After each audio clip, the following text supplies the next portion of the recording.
where I learned about the real issues within our criminal justice system and what real reform would look like. And so I resigned from that position in 2014 in order to start No Exceptions, which is an organization that was founded by prisoners, ministers, lawyers, and educators, basically. And so both of you would like to talk about some very, very important things in prison. And I think, Pastor, as you've said on a number of occasions, we know a lot about a person who has been convicted up until the prison wall. And after that, we don't know anything else about them unless we try to keep them in there as long as we possibly can.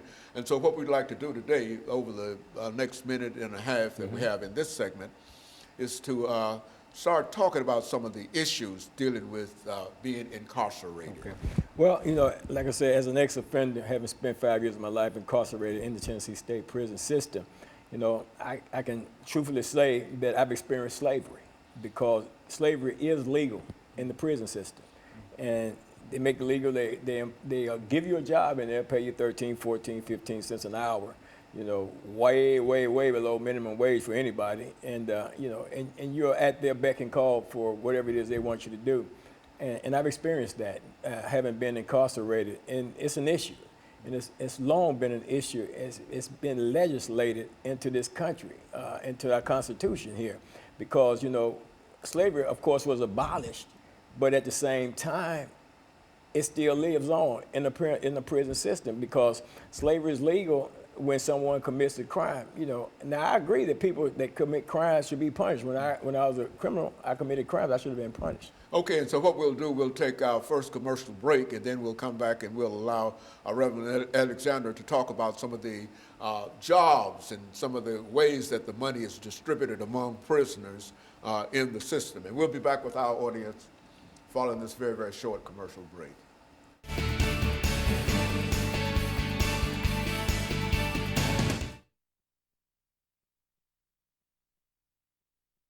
In the laundry. prisons would not run without prisoner labor. Right. Prisoners participate in their own incarceration. Let's take this second segment to give us an overview in terms of people going into the system and how they are assigned work, and anything that has to do with working people. Absolutely. in the prison. Is there some kind of hierarchy? Well, is there some kind of how is that done?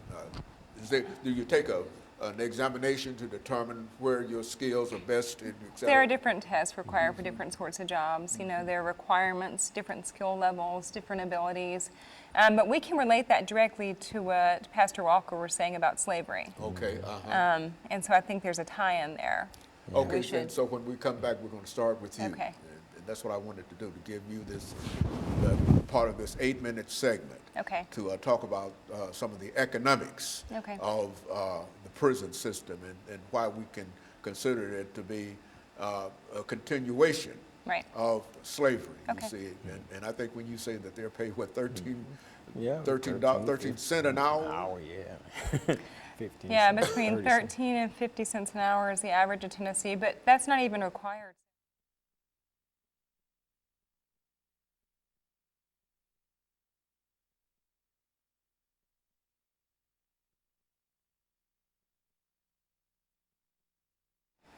Thank you and welcome back to the second segment of the show for today. We're talking to Pastor Walker and Reverend Alexander concerning abolishing slavery, modern day slavery in the state of Tennessee, dealing primarily with the penal system in the state of Tennessee. And Pastor Alexander, let's see if we can have you to give our audience some information in reference to the kind of work that is done in prison and how persons become involved in this work, perhaps how much money is made, whatever you wish to give us, because I think that anything that you might give us is something new to me, you see, and probably much so to our audience. Let's do it from that perspective. Okay, absolutely. And what I'd like to do is I'd like to connect that to Pastor Walker's statements about slavery, since we're talking about modern slavery. You know, I hope that a lot of your viewers have seen the documentary 13th by Ava DuVernay. It's incredibly important. If they haven't, I would strongly advise them to watch it. It's streaming on Netflix. And what that documentary does so well is it breaks down the prison industrial complex in the United States. And it explains how what we have done is we've moved from a system of slavery to the convict lease system to an era of Jim Crow, and now what we have we call mass incarceration. You know, so how does this continue? How does slavery keep manifesting over and over? And one of the ways is that we've never abolished slavery, right? So, and we think, what? Because we all learned in school, right? The 13th Amendment abolishes slavery, among other things. But actually what it does is that it narrows the category. So the 13th Amendment contains what's known as a criminality clause, which basically reads, if I could just read this for a moment, this is from the Tennessee Constitution, it's the same as the federal. And it says, Article 1, Section 33 of the Tennessee Constitution reads that slavery and involuntary servitude, except as a punishment for crime, whereof the party shall have been duly convicted, are forever prohibited in this state. Now that exception allows for the institution of slavery to still exist. And so... Except for the... Exactly, except, yeah, it's abolished except for punishment of a crime. That is what we're trying to abolish in the state of Tennessee. Yeah, absolutely, exactly. And so in abolishing this, after watching the documentary of 13th, one of the things that struck me and struck other clergy members and lawyers was that, wait, until language matters, and until you do something about the fact that our own Constitution contemplates and ensures that some form of slavery exists, it will continue to be reborn. It will continue to manifest. So the very simple solution, and it's one that is an active and live bill this session in the Tennessee legislature, is to simply amend that language to take out the criminality clause. So what it would read, it would say that slavery and involuntary servitude are forever prohibited in this state. It's very simple. You know, there's not another Western democracy that abolished slavery that maintained an exception. No one would write this like this today. And so, but as long as you have that, then you can have a system where you want to increase your number of individuals who are incarcerated, because I agree with you, right, Pastor Walker, that there are times when it is necessary to socially segregate someone, but in a system of law, we contemplate that punishment should have an end. But when you're making more money off of the bodies of people, when you have them warehoused, than what they're generating on the street, it creates an incentive to keep people locked away, to be caged, longer. And you know, the economic impact, we can talk about the jobs within the prisons. People work all kinds of jobs. You know, the only way that prisons actually function is through prison labor. Prisoners participate in their own incarceration. They don't have the manpower to keep everyone locked up. I mean, we always have, a horrible time having enough security staff in Tennessee prisons. They're always understaffed, perpetually, and that's true across the country. So how is it we keep people who are really no longer a threat, the vast majority, and who would much rather be at home and could be productive out? How do we keep them in? It's because people are participating, because they don't want to stay in trouble, and they do want to go home one day. And so they work in every aspect of the prison. They cook food, they wash clothes, they clean the buildings, they keep up maintenance, the heating, the air, the water, they paint, they do construction, they perform clerical work, they're clerks. Every place you can imagine, there are prisoners working within a prison system. That's how it continues to go. And so in the state of Tennessee, on average, prisoners will earn something between 17 cents and 55 cents an hour, with some exceptions. But that's not mandatory. So for example, in other southern states like Alabama or Texas or Florida, and I believe even Georgia, prisoners are paid nothing. You know, and I hate to interrupt there, but that comes to mind in reference to the labor that is there, but who makes a determination as to whether or not that labor shall be used to do certain things, and who makes the decision in terms of that the prisoners should be compensated for what they're doing? That would be a decision made at the state level, right? So the state of Alabama has chosen not to compensate, but it's not really compensation. And if we're talking about the economic impact, I think we have to go beyond just what a prisoner is making per hour. Think about the economic impact on their family, because the majority of people on the inside have families on the outside. Many times they're married, they have children. You know, you have a lot of single parents on the outside. They're not really single, but their partner's incarcerated. And so they become a quote unquote burden on the system because the other half of that partnership is incarcerated and they can't provide for their families adequately. It destabilizes not just families, but entire communities. You know, and that's another way that it's modern day slavery. It used to be the case if someone did a crime, they would do their time, but then eventually get out and come back into the community. Now with our increased sentencing links that we have, people are incarcerated often permanently or for decades and decades, and what we see now are multiple generations of the same families. And that's when we say it impacts more than just a family, it impacts an entire community. And it has a very adverse economic impact on that entire community. Yeah. But when you have things like private prisons for profit, Right. you know, that are making a profit literally in trading flesh on NASDAQ, because that's what's happened. I mean, I don't think we can like try to find a euphemism for this. They're trading in human bodies, Yeah. you know. And these private prisons, they compensate, do they compensate prisoners that are incarcerated? It would depend on the state, and no more so than a state institution.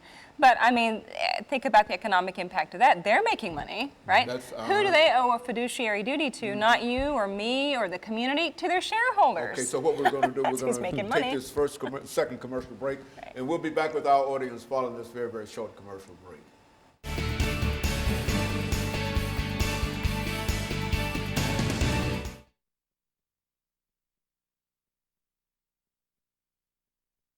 Where does the money go? Into the pockets of shareholders. Yeah. One of our chants outside the last time there was a demonstration in front of CCA was, hey, CCA, what's a black man worth today? Yeah. Because they're trading them. Yeah. It's on, it's from you the know, auction block to straight off the auction block to the into the NASDAQ. cage. Yeah. It's they can rebrand themselves as Core Civic or anything they want, but the bottom line is That slave they have traders. access to labor. Yeah. They use that labor, and Yeah. they are being compensated. Right. Prisoners are being compensated at a minimal, Yeah. whatever they're Yeah. compensated. But there's a pile of money Yeah. that goes to the shareholders. So what happens, as CCA is actually organized is what's called a REIT, a real estate investment trust, which means CCA doesn't pay federal taxes because they move almost all their profits immediately to shareholders. And so, I mean, so not only is this a corporation making money off of human flesh. And they can also use the money that they make off prisoners in order to build more facilities. Of course, they have no incentive to offer programs or to help reduce recidivism. They want reoccurring customers. Make those points, you know, because I mean that's an extraordinary kind of thing that That's true. that they're there and they're laborers, and everything that has to be done is done by the prisoners. Right. Without a doubt. And the money that is made.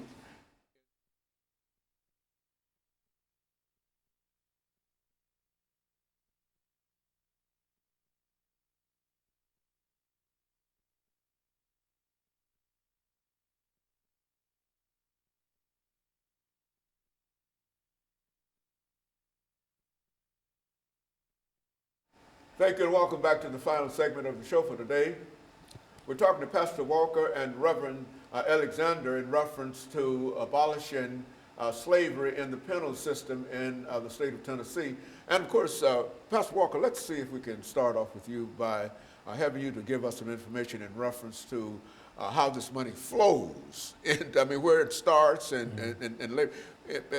Because I think very, very few people understand exactly how this operates. We know that they're working there, but Well, first of all, Dr. Haney, you got to realize that technically slavery has not been abolished in the United States of America, because if there's an exception, that means it's still in existence. So slavery is still alive and well in the prison systems, and the incentive is people are making money. You know, you got private prison systems, companies, CCA, Correction Corporation of America, you know, that's funneling people, that are handling people that are being funneled into the prison system. You know, we go from being traded on the auction block to being traded on the NASDAQ now, and all these shareholders stand to benefit.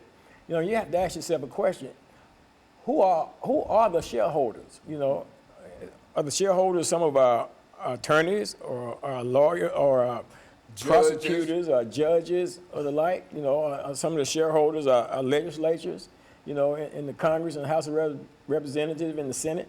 You know, I would venture to say yes. You know, people that go out and get a 401k and they putting money into that thing like that, and then you got people out there investing your money into CCA of America, and here you are, a shareholder in the prison system, and you know you getting dividends from people being enslaved basically in the prison system. And managing your money. Yeah, for absolutely. You. Yeah. So you know it's a serious issue that needs to be looked at and needs to be looked at intensely because it needs to be abolished. It needs to be truly abolished because then if you do that, then you will start to slowly see the dwindling away of the private prisons.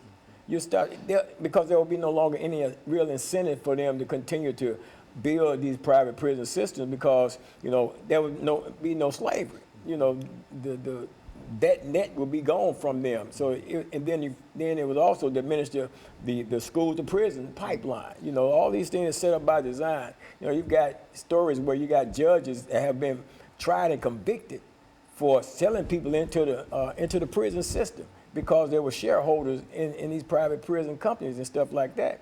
And it was to their advantage to sentence somebody to these long sentences. Then you got to think about when these people are passing these bills for, you know, extended sentences for certain things and all this stuff like that.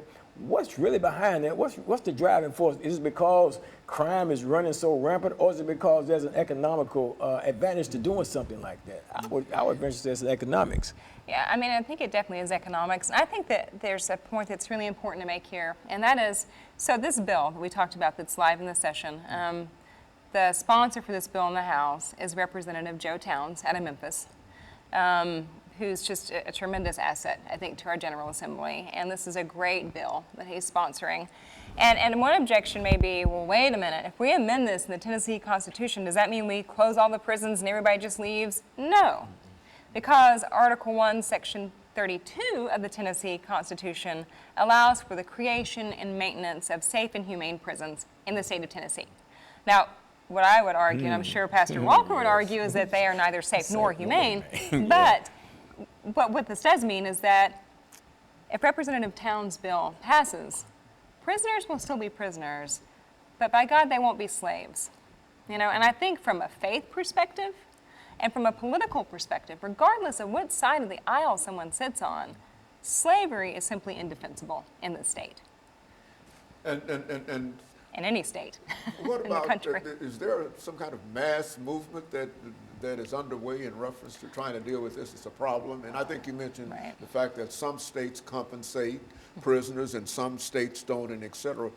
Is there any kind of movement that will attempt to abolish not only slavery in Tennessee, but abolish slavery in the prison system as slavery was abolished by the 13th Amendment to the Constitution? Right, well, I think to the extent there is a mass movement exists in that we've seen a real shift in the national conversation about mass incarceration and about the fact that while incarceration for periods of time may be defensible, mass incarceration is not. And that mood has certainly shifted. So when people ask me sometimes, am I in despair or pessimistic since the election? Because of course CCA or Core Civic, whatever they want to brand themselves, their stocks were down prior to Trump being elected. And of course, as soon as he got elected, they shot right back up again. No, we are in anticipation of what? That he would, of course, want to increase privatization. So the feds had issued indications that they were going to pull out the private prison business, that there was no indication that they actually saved money, which they don't, which may be another discussion for another show. But also they certainly aren't as safe and aren't as well run. But we're not pessimistic because 85% of prisons are state prisons, not federal. And this is an issue that criminal justice reform is a really big deal right now across this country because the way things have been occurring since the mid-90s, it doesn't make economic sense. It's not good policy. It doesn't make communities safer. It's not realistic about issues like recidivism. And as we said before, it is destroying communities. And so Well, it seems that the Right. only visible thing is that it's making a lot of people a lot of money. Well, it is making You a lot say of people a lot of money. incarceration. Now, that's a very, very expensive, It is expensive. situation, and it brings in a lot of money. Right. And they're using just a minimal amount of that money for the upkeep and the running of the prisons. Right. Is that? Well, it's certainly not being spent on food that's edible. It's definitely not being spent on health care. I mean, one of the things we did was we worked to organize a lawsuit concerning hepatitis C, which is being untreated, basically, in Tennessee prisons. When we filed that suit, there are almost 3,500 prisoners that the system knew about who had hepatitis C, and 8 were receiving treatment at the time. I mean, so, I mean, they're certainly not providing for programs to reduce recidivism because, okay, let's say you work at a core civic prison. Let's say you work for a private prison. What is your incentive to actually introduce good quality programming? What's your incentive to keep families together? What's your incentive to try to help encourage visitation instead of prohibit visitation? What's your incentive to really want to make sure that person doesn't come back? You don't have any incentive because I promise you, you have shares in the corporation that you work for. I mean, this is common sense. And the only incentive is to bring more people Of in, course. because the more people you bring in and Of paying them course. at 13 cents an hour. Yeah. I mean, Yeah. But- $13. I'm leaning toward 13. 13's actually 13 cents an hour. That's no compensation at all. And the guys are reaching out to get those jobs because it gives you an opportunity to get out of the cell and to be active, you know, to move around and stuff. Either like you that. become involved in some kind of some labor kind of activity, or you sit in your cell all day. Yeah. Is that? Are you given that choice? Pretty much sitting around doing too much of nothing, you know. Well, you also have the choice to not work. And if you choose not to work, then you're written up for disciplinary, right? And then you go to solitary confinement, which your mental health then begins to deteriorate. And so you're really forced to, in a real sense, Sure. to work in a prison, Sure. some kind of employment. Every person in prison has some kind of employment. Is that true? Well, no, not every person because there aren't enough jobs. But people would prefer to be active, right? Anyone who thinks that prisoners have it easy, what is it, 3 hots in a Yeah, cot, right. are completely disconnected from the reality of the prison system today. For sure. But do we have time? We've got this. We're talking about prison reform. There are a number of very good reform bills and sponsored by Republicans, not just Democrats, but by Republicans.